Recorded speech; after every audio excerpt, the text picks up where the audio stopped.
सहिया को हम निकालने का काम करें। पैसे की लालच में आप लोग ले जा रहे हैं या फिर जबरदस्ती पेशेंट का पेट चिरवाना चाह रहे हैं, उसको मोटिवेट नहीं कर पा रहे हैं आप लोग। प्राइवेट वाले के पास जाते हैं तो वो लोग कौन सा दूरबीन रखा है अपने आँख में लगा करके कि देखते कहता है कि बच्चा पानी पी लिया और पैखाना खा लिया। अनुमति का आप अगर पेशेंट को प्राइवेट में ले जाइएगा तो बर्दाश्त नहीं होगा, इसका कंप्लेन हो। हम अपने स्तर से प्रयास कर रहे हैं कि सप्ताह में एक दिन मुर्गा और एक दिन अंडा दे दें, या हो सकता है कि मुर्गा की जगह पर मछली भी दे दें। 7,000 के चलते आप अपना नौकरी गंवा दीजिएगा। आप लोग सुन लीजिए, ये फैलता है, इसका बचाव आपके सहयोग से हो सकता है। कैसे बचाव हम लोग करते हैं कि आप क्षेत्र में घूमते हैं तो 2 सप्ताह यानी 14 दिनों से खांसी यदि किसी पेशेंट को है, किसी लोग टीबी रोगी को है, तो हम उनको सस्पेक्टेड मानते हैं कि वो टीबी से ग्रसित है, इसका जांच कराया है। और कई लक्षण है जैसे कि भूख न लगना, वजन का घटना, मुंह से खून निकलना, ये सारा टीबी का लक्षण है। हम लोग अपने काम है और हम लोग प्रयास कर रहे हैं कि हर महीना आप लोग का देते रहे। हम जनवरी से बना रहे हैं, बेस्ट डेट इसका है, आप हमको लिख दीजिए, अन्यथा आज के समय के बाद किसी को नहीं मिलेगा। तो इसके लिए सब सही एक बार सरकार इसके लिए आप लोग का अलग ताली है।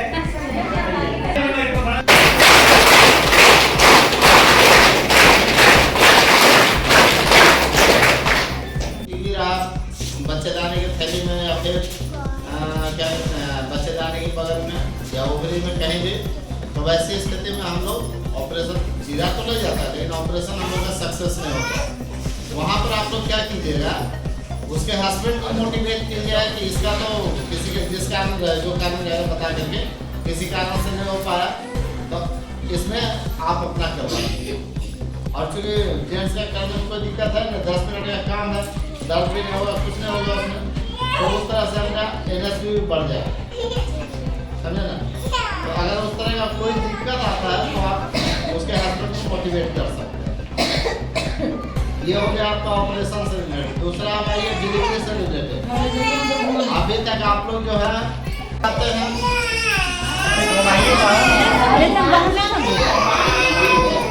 और यहाँ ला करके जो प्राइवेट में ले जाते हैं 5,000 के चक्कर में उसको बंद कीजिए, ठीक है। कारण कि आप लोग का रिपोर्ट बहुत खराब जा रहा है और हर एक सहिया से हम चाहेंगे कि हर एक साल कम से कम 5 डिलीवरी मिलना चाहिए अस्पताल में। और अस्पताल आने के बाद अगर कोई भी पेशेंट बाहर जा रहा है प्राइवेट में, तो इसकी सूचना उस समय जो डॉक्टर ड्यूटी में है उनको जरूर दीजिए। बिना डॉक्टर की अनुमति का आप अगर पेशेंट को प्राइवेट में ले जाइएगा तो बर्दाश्त नहीं होगा, इसका कंप्लेन होगा और फिर सहिया को निकालने की बात आ जाएगी। रेफर अगर करती है सिस्टर तो आप सीधा बोलिएगा नाम रहेगा, उसके बाद यहाँ लिखे प्रसव की संख्या, आप एक साल में कितना प्रसव करवा रहे हैं। दूसरा रहेगा कितना एएनसी करवा रहे हैं। जितना आप एएनसी करवा रहे हैं उस एवरेज में हम देखेंगे प्रसव की संख्या उतनी आ रही है आपसे कि नहीं आ रही है। ऐसा नहीं है कि जांच यहाँ करवाइए प्राइवेट में ले जाइए। आप लोग एक चीज़ हमको बताइए, यहाँ पेशेंट आता है, हम लोग पढ़ लिख करके आए हैं, तब हम लोग नहीं देख पाते हैं कि बच्चा पानी पी लिया कि पैखाना खा लिया, लेकिन प्राइवेट वाले के पास जाते हैं तो वो लोग कौन सा दूरबीन रखा है अपने आँख में लगा करके कि देखते कहता है कि बच्चा पानी पी लिया और पैखाना खा लिया। मेरा अल्ट्रासाउंड जल्दी नहीं बता पाता है कि बच्चा पानी पिया है कि नहीं पिया है, सीटी स्कैन बता पाएगा। तो फिर प्राइवेट वाला कैसे जान जाता है कि बच्चा पानी पी लिया। तो इसको हम 2 ही चीज़ मान सकते हैं, या तो अपने पैसे की लालच में आप लोग ले जा रहे हैं या फिर जबरदस्ती पेशेंट का पेट चिरवाना चाह रहे हैं, उसको मोटिवेट नहीं कर पा रहे हैं आप लोग। पहले से जो हो रहा है, आप लोग एक ही दिन लेकर आते थे 20, 25, 30, 35 पेशेंट, 15 का यहाँ होता था, 20 को लेकर बाहर जाते थे, ठीक है। अब वो चीज़ बंद हो गया। अब सप्ताह के 7 दिन यहाँ हम ऑपरेशन करेंगे। 2 डॉक्टर हैं हम लोग, दोनों मिलकर सप्ताह के 7 दिन करेंगे। आपका 1 से लेकर 25, 30, 35 जितना पेशेंट रहेगा एक दिन में हम सबका करेंगे। हमारे पास सारा व्यवस्था जो है हम ठीक कर लिए हैं और बेड हमारे पास 38 है ठीक है। यानी कि 38 में अगर हम 5 डिलीवरी के पेशेंट के लिए छोड़ दें तो हमारे पास 33। चलिए 3 और हम जनरल पेशेंट के लिए छोड़ देते हैं, यानी कि 30 पेशेंट को रखने की व्यवस्था हम कर चुके हैं ठीक है। तो आप 20 पेशेंट पर डे भी रहिएगा तो हम ऑपरेशन करने के लिए तैयार हैं, समझे। अब रही बात कि आप लोग कितना पेशेंट ला सकते हैं। कम से कम प्रयास कीजिए 2 पेशेंट को हर सैया को लाना होगा एक साथ में, चाहे जैसे लगे। 2 से कम लाने पर फिर उस पर हम लोग अपने स्तर से कार्रवाई करें। और जिस सैया का इस सीजन में मतलब अभी से लेकर 31 मार्च के अंदर एक भी ऑपरेशन नहीं है, उन सैया को हम निकालने का काम करें। ताकि नाम के लिए हम आपको गांव में नहीं छोड़े, काम के लिए गांव में छोड़े हैं। आप अपने गांव में काम कर रहे हैं तो काम कीजिए, नाम नहीं कीजिए कि हम आपके गांव के सैया हैं और यहाँ आकर दिखा मत दीजिए कि हम सैया हैं और क्या कहते हैं हम बहुत एक्टिव हैं। एक्टिव आप तभी हैं जब आप काम कीजिएगा, जो कि दिखेगा। तो आप लोग कम से कम प्रयास कीजिए कि 2 से 5 ऑपरेशन 15 मार्च तक करवा दें, ठीक है। एनएसपी के लिए हर एक सैया का प्रयास आप लोग करते हैं कि एक भी साल में हो जाए तो मेरा 300 हो जाए। एनएसपी 2 तरह से हमारे पास पहुंच सकता है।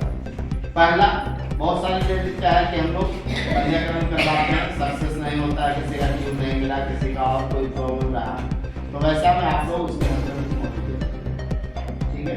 और उसको समझाइए कि आपको कोई दिक्कत नहीं है, बस 1 घंटा खाली आपको चलना है, जांच में लगेगा, 10 मिनट ऑपरेशन में लगेगा, 1 से 1.5 घंटा में आपको क्योंकि सारा दवा फ्री है, जांच फ्री है, कहीं कोई दिक्कत नहीं है। करने के लिए हम 24 घंटा तैयार हैं, ठीक है। जिस दिन कमरे जवाब हो जाएंगे वो करेंगे, नहीं रहेंगे हम करेंगे, ठीक है। तो हम सप्ताह के 7 दिन करने के लिए तैयार हैं। आप जिस दिन पेशेंट लाइएगा हम करेंगे। प्रयास कीजिए कि सोमवार से शनिवार तक अगर जांच हो जाती है आपका, तो रविवार को भी पेशेंट आएगा तो कर दें। अगर जांच नहीं हो पाती, कोई पेशेंट रविवार को ही आपको बोलता है कि आज हमको समय मिल रहा है, हम आज ही जांच करवाएंगे, आज ऑपरेशन कराएंगे, तो हम वो भी करवा दें। स्पेशली बुला करके हम जांच करवाएंगे और फिर ऑपरेशन करेंगे, ठीक है। लेकिन आप लोग प्रयास कीजिए कि हमको 15 मार्च तक 2 से लेकर 5 पेशेंट तक लाना है। अब कैसे लाइएगा और 2 से कम जिसका रहेगा तो मान कर चलिए कि हटा देंगे, नाम के लिए हम सैया नहीं, आपके जगह किसी दूसरे को नियुक्त करेंगे, वो भी नहीं काम करेंगे, दूसरे को नियुक्त करेंगे, ठीक है। तो आप 2 चीज पर ध्यान दीजिए, एक पंजीकरण और दूसरा एनएसपी। तीसरा, हमारे एमटीसी में आप लोग की तरफ से कोई एक्टिविटी नहीं हो रहा है। एमटीसी में आप लोग बच्चा नहीं भेज पा रहे, कारण क्या है बोलिए, क्या कारण? एमटीसी में बच्चा भेजिए, सबसे पहले तो 5 साल से छोटा है, 1 महीना भी कम है, 4 साल 11 महीना का भी बच्चा है, तो आप पहले उसको जांच के लिए यहाँ भेजिए। आप अपने स्तर से देखिए कि बच्चा कमजोर है, उसको लगातार कोई बीमारी रह रही है जिसके कारण कमजोर हो, तो भी आप यहाँ रिपोर्ट लाइए, हम यहाँ जांच करवाएंगे। जांच करने के बाद अगर लगेगा कोई एमटीसी में भर्ती हो सकता है तो फिर हम लोग समझाएंगे, आप लोग भी समझाइए, हम लोग भी समझाएंगे। और एमटीसी में हमारा बच्चा जब एडमिट होगा, जबरदस्ती एडमिट नहीं करना है। दूसरी बात, एमटीसी में अभी तक जो खाना मिल रहा था बच्चा के माँ को, बच्चा को तो खैर डाइट सही मिल रहा है, बच्चा के माँ को जो खाना मिल रहा है वो थोड़ा, अगर मान लीजिए खाना में स्वाद नहीं हो तो आप क्या कीजिए, आधा खाइए, आधा फेंक दीजिए, ये नहीं कीजिए आप लोग। तो थोड़ा सा टेस्ट बढ़ाने के लिए कहिए या इंटरेस्ट बढ़ाने के लिए कहिए, जो भी हम अपने स्तर से प्रयास कर रहे हैं कि सप्ताह में 1 दिन मुर्गा और 1 दिन अंडा दे दें, या हो सकता है कि मुर्गा की जगह पर मछली भी दे दें, ठीक है। लेकिन सप्ताह में 2 दिन हम देंगे। और जिस दिन जो शाकाहारी रहेगी, जिस दिन मुर्गा और ये अंडा बनेगा, शाकाहारी के लिए हम मीठा का व्यवस्था कर दें। प्रयास कीजिए कि हर एक सहिया साल में कम से कम 1 पेशेंट कीजिए। राज्य में आपकी छवि बेहतर है, पैसा भी कम होगी। जहाँ तक पैसे की बात है, सरकार पैसा दे रही है, उसका उपयोग तो होना ही है। और आप सरकार से पैसा लेने का, हम 1 घंटा समय दे रहे हैं फील्ड में, तो 5 मिनट और देंगे, ठीक है। बलगम जांच के लिए अगर आप महीना में 2 कलेक्शन आपको यहाँ देना है हर एक सही आपको। अगर मान लीजिए साल में 2 ही आपका टीबी का पेशेंट निकल गया, तो आपको कितना फायदा होगा, पार्टी को कितना फायदा होगा। अगर मान लीजिए महीना में 2 कलेक्शन देती है लोग और साल में 2 पेशेंट अगर टीबी का मिल जाता है उसमें, तो एक सहिया को क्या मिलेगा, 1000 रुपया प्रोत्साहन राशि मिलेगा और मलेरिया फैलेरिया वगैरह का। तो जब आप घूमिए तो पता चल जाएगा उसमें हो पाएगा ऐसा। अभी हम डिलीवरी करने आए हैं, खाली पूछ रहे हैं डिलीवरी कराने, सबसे जरूरी चीज वही है। रुकिए ना, हमारे पता नहीं। हमारे पास अब डिलीवरी का स्थिति बड़ा खराब है। मंथली रिपोर्ट है 60, 65, 67।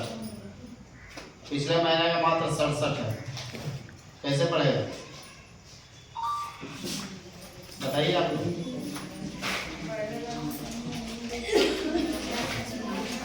अपने क्षेत्र की जनसंख्या के हिसाब से पर मंथ 2 से लेकर 5 डिलीवरी पेशेंट भेजना सुनिश्चित कीजिए। हो पाएगा? आप लोग का टारगेट क्या है? अरे पहले हमारी बात सुनिए, टारगेट क्या है आप लोग का? 1000 पर कितना टारगेट है?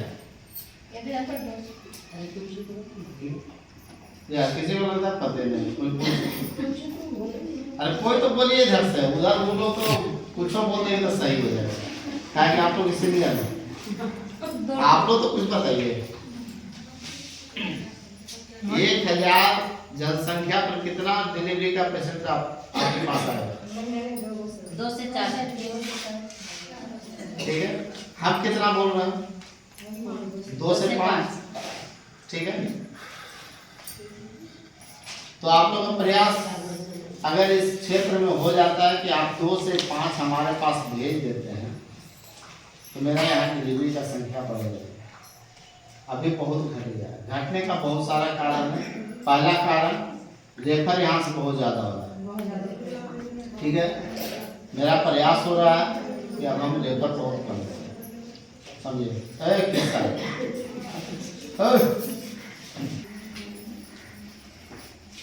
डिलीवरी में जो रेफर हो रहा है उसको हम लोग घटा रहे हैं, ठीक है। अब ये बात आप लोग अपने तरफ से ध्यान दीजिए, क्योंकि आप लोग पेशेंट के साथ आते हैं। सबसे पहला काम ये होना चाहिए कि यहाँ पेशेंट आए, पेशेंट से जब लेकर आते हैं तो रास्ते में पूछ लीजिए, उसके घर में ही पूछ लीजिए कि उसको दर्द कब शुरू हुआ। घर में ही पूछ लीजिए कि दर्द कब से शुरू हुआ। जो टाइम बताती है उसके बाद उसको समझा दीजिए कि आपका डिलीवरी अभी नहीं होगा, इसमें 24 घंटा कम से कम समय लगेगा। यहाँ में हो तो चल बाहर, कारण कि वहाँ 7000 रुपया मिल रहा है उसको, लेकिन 7000 के चलते आप अपना नौकरी गंवा दीजिएगा। जिस दिन आपको सैया से हटा करके किसी और को सैया नियुक्त कर देंगे, क्या पैसा आप कमा लीजिएगा? फिर तो गांव में आपको पूछेगा ही नहीं।